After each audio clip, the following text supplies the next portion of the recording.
Hello à tous et bienvenue dans ma cuisine pour une nouvelle recette. Aujourd'hui, nous allons réaliser ensemble un gâteau brioché pomme cannelle. Un vrai délice bien moelleux, hyper réconfortant et c'est une recette comme d'habitude sans gluten et sans lactose. Donc pour commencer, nous allons faire un petit tour des ingrédients et ensuite c'est parti pour la recette. Alors pour faire cette recette de gâteau brioché pomme cannelle, vous aurez besoin de farine de riz gluant, une farine de riz blanche ou semi-complète, comme vous voulez. Vous pouvez aussi remplacer par de la farine de millet si vous le souhaitez.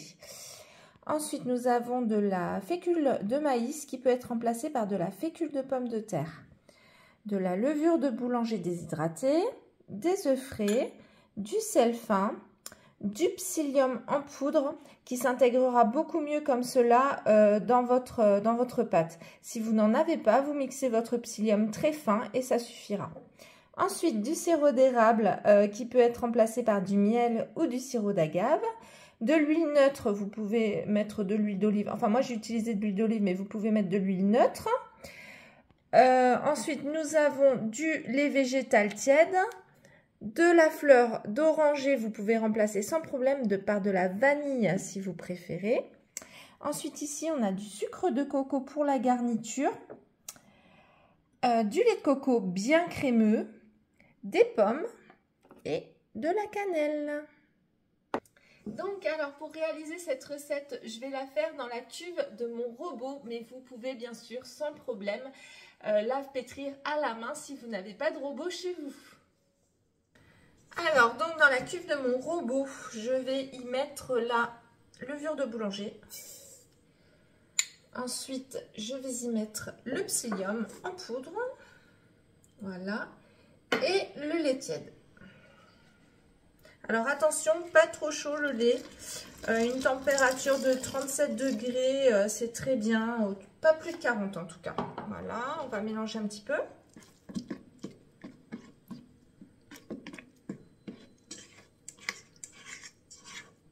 Voilà, ça va réactiver un petit peu la levure de boulanger et ça va gélifier le psyllium.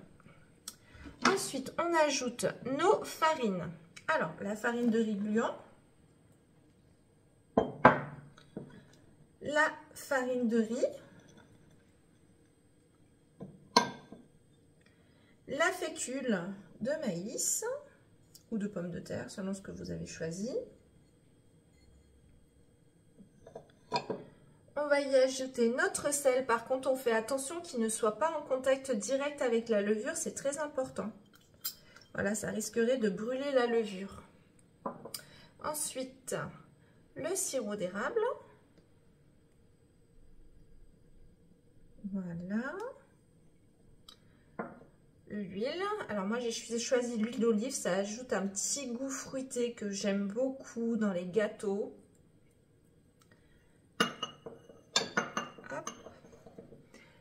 Un petit peu de fleur d'oranger, comme je vous précisais, vous pouvez bien sûr mettre de la vanille si vous n'aimez pas la fleur d'oranger. Moi j'adore ça, c'est vraiment délicieux.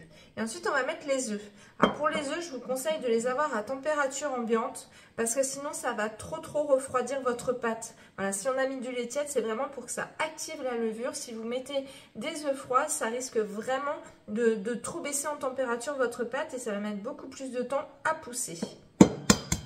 Donc alors ça c'est valable vraiment pour toutes les recettes à base d'œufs sur une pâte levée, donc avec de la levure de boulanger.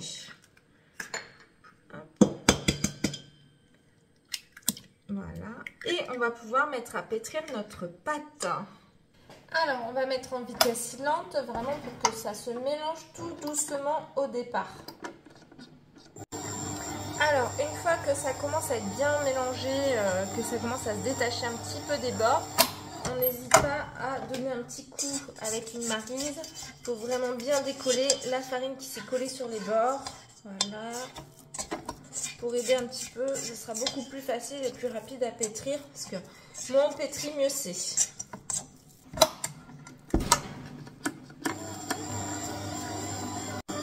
Alors, une fois que ça commence vraiment à être bien mélangé, à être assez homogène, On va mettre notre pétrin un petit peu plus rapide, à une vitesse un petit peu plus rapide.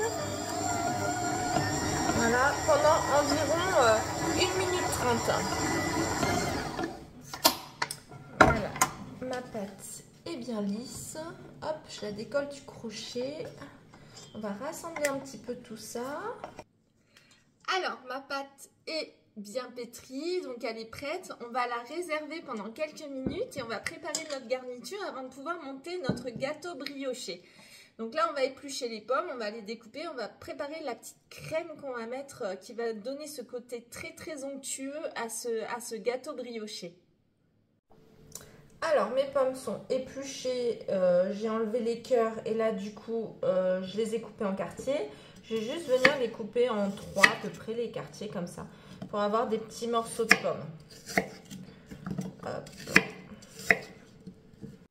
Donc là, toutes mes pommes sont coupées. Je vais pouvoir mettre de côté, réserver et préparer ma petite crème à la cannelle. Alors, dans un bol, je verse mon lait de coco.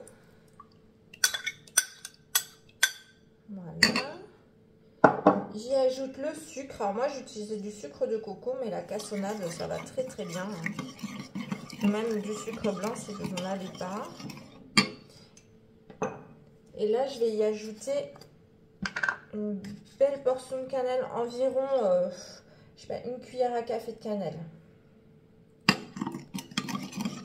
Je vais même en mettre un petit peu plus si vous aimez vraiment beaucoup la cannelle, si vous avez vraiment envie d'un bon goût de cannelle.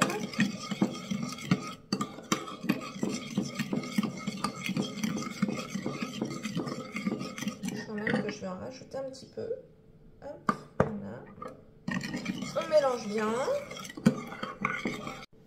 Donc alors j'ai tous mes éléments, j'ai mes pommes, j'ai ma petite crème à la cannelle, j'ai ma pâte briochée. Donc là on va prendre un moule. Alors moi j'ai pris un moule à gâteau classique. Voilà, j'ai mis du papier cuisson pour pas que ça colle et puis ce sera beaucoup plus facile à démêler aussi. Et là on va pouvoir commencer le montage de notre gâteau brioché pomme cannelle. Alors, je vais commencer par mettre de la pâte. Alors, je prends à peu près la moitié de la pâte. Voilà, et je vais venir l'étaler au fond de mon plat. Alors, petite astuce pour pas que ça colle. On prend un petit bol d'eau. On se trempe les doigts un peu dedans. Et hop, comme ça, hop, la pâte, elle colle pas. Il n'y a plus qu'à étaler sans que ça colle au doigt. Alors, on va pouvoir y mettre maintenant nos pommes. On les enfonce un petit peu dans la pâte. Hop. Alors, on évite d'en mettre trop sur les bords parce qu'on va essayer de souder un petit peu la pâte qu'on va mettre sur le dessus. Alors, une fois que mes pommes sont bien dispatchées sur ma pâte, on va venir ajouter un petit peu de notre crème, de notre lait de coco à la cannelle. Voilà. Qui va nous amener tout ce parfum vraiment délicieux. J'adore l'association pomme-cannelle. Hop. Et là, on va venir recouvrir de pâte avec toute la pâte restante. Hop. Donc, comme tout à l'heure, on se mouille un petit peu les doigts. Et on étale, on dispatche en faisant attention de ne pas faire bouger tout ce qui est en dessous, la garniture, la pâte, tout ça. On vient vraiment recouvrir. Et donc là, on vient mettre quelques pommes sur le dessus. Ça va être hyper gourmand. Et une fois que j'ai mis toutes mes pommes dessus, je viens arroser de lait de coco à la cannelle.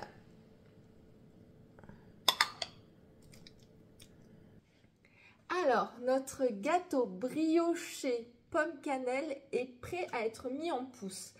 Alors là, on va mettre un sachet plastique dessus, c'est juste pour pas qu'il y ait de courant d'air et on va laisser pousser à température ambiante. Alors, il faut quand même une pièce où il fasse pas trop froid, quoi, à peu près 20-21 degrés. Alors, ça peut prendre un peu de temps, ça dépend vraiment voilà, des conditions climatiques, de la température qu'il fait dans votre pièce, de la température des ingrédients que vous avez mis dans votre pâte. Ça peut vraiment varier selon les situations. Donc là, en général, voilà, moi je mets pousser autour de 1 heure, 1 heure et quart. Et donc là, quand vous verrez qu'il a bien développé, mais de toute façon, je vous montrerai tout à l'heure quand il aura bien poussé. Vous voyez, là, il est à peu près à 2 cm du bord de mon moule. On préchauffera notre four à 185 degrés. Voilà, et puis après, on n'aura plus qu'à le mettre en cuisson et ce sera prêt. Voilà, il n'y aura plus qu'à déguster. Donc voilà, donc là, on va le mettre gentiment à pousser. Alors, mon gâteau brioché aux pommes, regardez comme il a déjà bien poussé. Donc là, on était tout à l'heure à peu près 200, à peu près là, voilà, 2 cm. Là, on est vraiment, on commence à déborder un petit peu, à sortir un petit peu, à dépasser du moule. Donc là, je vais allumer mon four donc à 185 degrés. Vous voyez, il a bien poussé. Hein. Donc là, 185 degrés. Et dès que le four sera chaud, on pourra le mettre en cuisson. Alors, mon brioché pomme cannelle a bien poussé. Donc là, en tout, là, mon four est chaud. Donc là, il a poussé 1h15 en sachant qu'il fait à peu près 21 degrés chez moi. Voilà, donc là, on va pouvoir le mettre au four pendant 35 minutes. Donc 35 minutes à 185 degrés. Et après, on se retrouve pour la dégustation.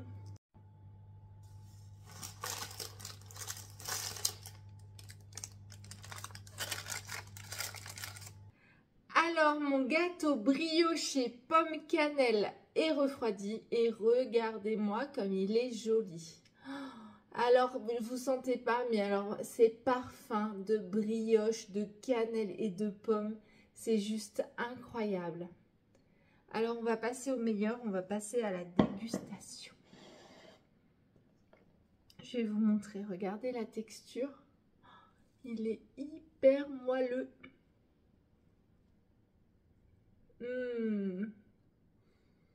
Oh là là.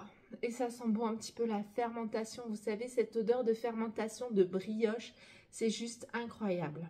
Allez, on goûte.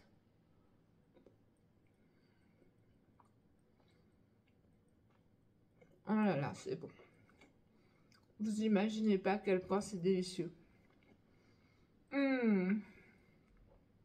C'est moelleux, c'est bien parfumé. On tombe sur les petits morceaux de pommes qui apportent un petit peu de fraîcheur.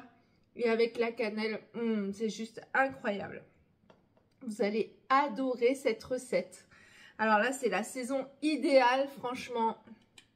C'est vraiment la saison idéale pour manger ce petit brioché pomme cannelle.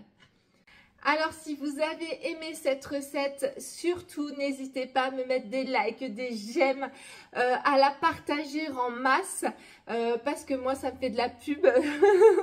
Voilà. Et puis, vous découvrirez, si vous n'avez pas encore fait le tour de ma chaîne YouTube, il y a plein d'autres recettes. Alors, moi, j'adore faire des recettes de pain sans gluten, donc vous y découvrirez des recettes de naan, de muffins anglais, de pain hyper léger, genre pain de mie, un petit peu rustique, sans gluten avec des graines dedans, des baguettes rustiques sans gluten. Vous y découvrirez aussi la flamme cuche, des pâtes à pizza, vous avez de la terrine au chocolat, vous avez même des desserts, vous avez plein de choses. Donc n'hésitez pas à aller faire un petit tour. Les pains burgers sont incroyables, il ne faut pas hésiter à les faire. Donc voilà, et abonnez-vous, abonnez-vous, abonnez-vous. Allez, je vous fais plein de bisous et je vous dis à bientôt pour une autre recette.